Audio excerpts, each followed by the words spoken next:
Hello, this is Dr. Do again. This video is outside of medicine, continue the View Histories reading.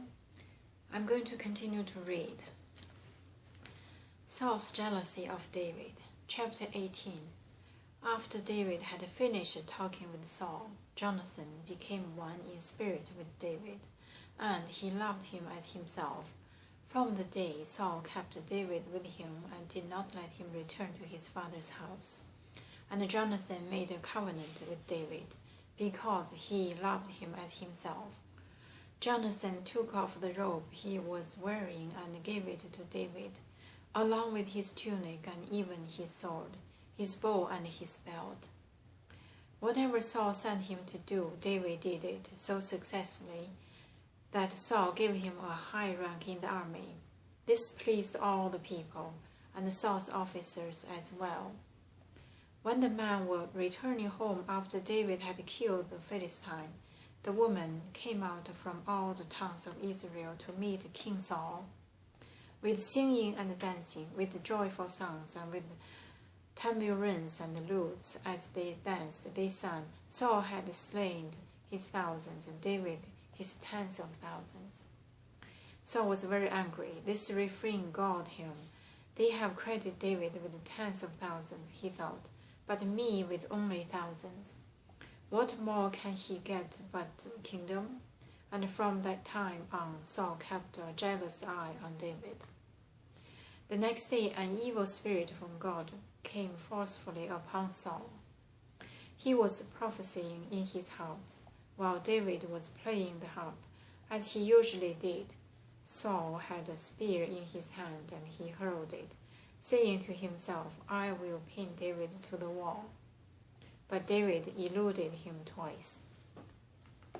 Saul was afraid of David because the Lord was with David, but had left Saul. So he sent David away from him and gave him command over 1,000 men. And David had led the troops in their campaigns. In everything he did, he had great success, because the Lord was with him. When Saul saw how successful he was afraid of him, but all Israel and Judah loved David, because he led them in their campaigns. Saul said to David, Here is my older daughter Merab.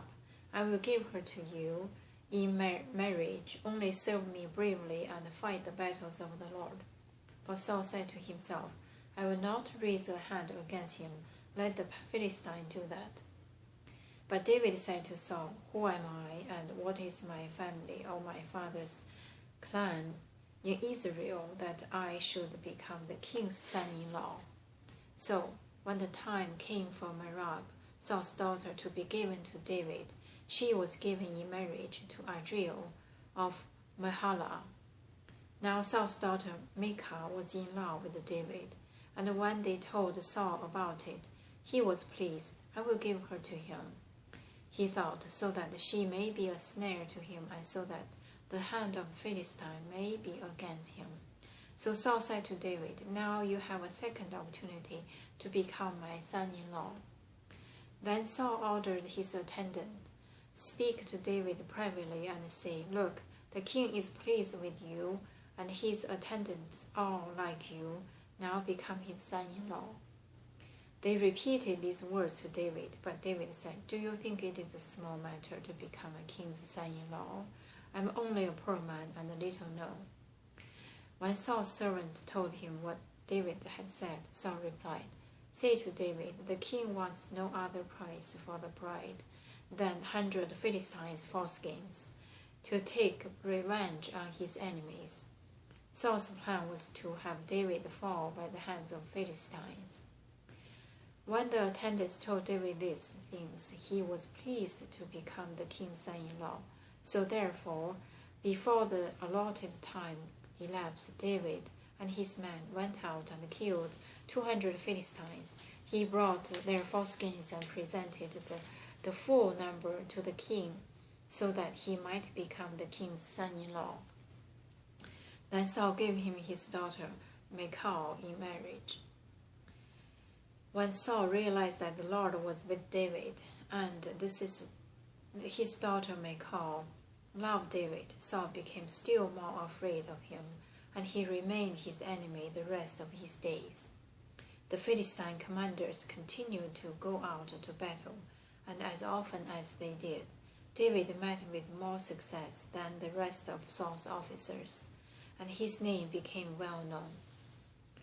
Saul tries to kill David. Chapter 19. Saul told his son Jonathan and all the attendants to kill David. But Jonathan was very fond of David and warned him, "My father Saul is looking for a chance to kill you. But on your guard tomorrow morning, go into hiding and stay there. I will go out and stand with my father in the field where you are. I will speak to him about you and will tell you what I find out." Jonathan spoke well of David to Saul, his father, and said to him, "Let not the king do wrong to his servant David. He has not wronged you, and what he has done has benefited you greatly. He took his life in his hands when he killed the Philistine. The Lord won a great victory for all Israel, and you saw it and were glad. Why then would you do wrong to an innocent man like David by killing him for no reason?" Saul listened to Jonathan and took this oath, "As surely as the Lord lives, David will not be put to death." So Jonathan called David and told him the whole conversation. He brought him to Saul, and David was with Saul as before. Once more war broke out, and David went out and fought the Philistine. He struck them with such force that they fled before him. But an evil spirit from the Lord came upon Saul, as he was sitting in his house with his spears in his hand. While David was playing the harp, Saul tried to pin him to the wall with his spear. But David eluded him, and Saul drove the spear into the wall. That night David made good his escape. Saul sent a man to David's house to watch it and to kill him in the morning. But Michal, David's wife, warned him, "If you do not run for your life tonight, tomorrow you will be killed." So Michal let David down through a window, and he fled and escaped. Then Michal took an idol and laid it on the bed, covering it with a garment and putting some goat's hair at the head. When Saul sent men to capture David, Michal said, "He is ill." Then Saul sent the man back to see David and told them, "Bring him up to me in his bed so that I may kill him." But when the man entered, there was the idol in the bed, and at his head was some goat's hair. Saul said to Michal, "Why did you deceive me like this and send my enemy away so that he escaped?" Michal told him, "He said to me, 'Let me get away. Why should I kill you?'" When David had fled and made his escape, he went to Samuel at Ramah and told him all that Saul had done to him. Then he and Samuel went on Naioth and stayed there. Word came to Saul, "David is in Naioth and Ramah." So he sent men to capture him. But when they saw a group of prophets prophesying, with Samuel standing there as their leader, the Spirit of God came upon Saul's men, and they also prophesied. I'm going to stop here today, continue next time. Thank you for watching.